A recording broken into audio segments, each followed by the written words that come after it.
దేవుని నామానికే మహిమ కలుగునుగాక.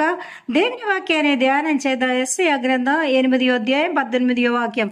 ఇదిగో నేను యెహోవా నాకిచ్చిన బిల్లలను సీయోను కొండ మీద నివసించు సైన్యములకు అధిపతియగు యెహోవా వలెని సూచనలు గాని మహత్కార్యములు గాని ఇశ్రాయేలు మధ్య ఉన్నాము.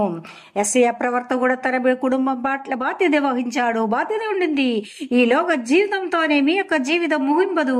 నిత్యములు కూడా తన బిడ్డలు సీయోను గంట మీద నివసించు సైన్యములకు అధిపతియగు యెహోవా వలెని సూచనలు గాని మహత్కార్యములు గాని ఇశ్రాయేలు మధ్య ఉండాలని యెషయా ప్రవర్త కూడా ఆశించారు. ఇలాంటి బాధ్యత మీకును ఉండాలి. మీ బిడ్డలను దేవుని సన్నిధిలో ప్రతిరోజు సమర్పించు, ప్రార్థన చేయము. మొదట కుటుంబం ఆదాము హవ్వ యొక్క కుటుంబము. ఆదామును దేవుడు కుటుంబం యొక్క కావలివానిగా ఉంచాడు. ఆదామునికి ఏ పని ఇచ్చారు? ఆదికాండం 2వ అధ్యాయం 15వ వాక్యము. మరియు దేవుడైన యెహోవా నరుని తీసుకొని ఏదైనా తోటను సేదపరచుటకును దాని కాచుటకును దానిలో ఉంచెను. ఆదాము తన పనిని జాగ్రత్తగా చెయ్యలేదు.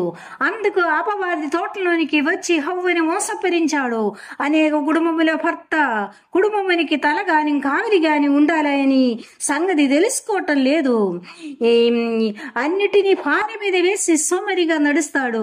అందరి గురించి నేను ఇక్కడ చెప్పటం లేదు, కొన్ని ఇల్లు గురించి చెప్తున్నాను.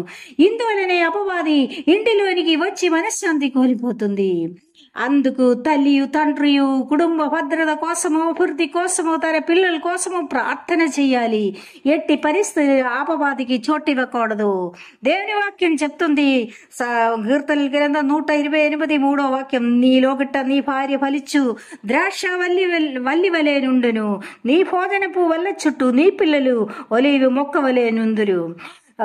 కీర్తన గ్రంథం 127 3వ వాక్యములో పిల్లలు యెహోవా అనుగ్రహించు స్వాస్థ్యము, గర్భఫలము ఆయన ఇచ్చు బహుమానమే.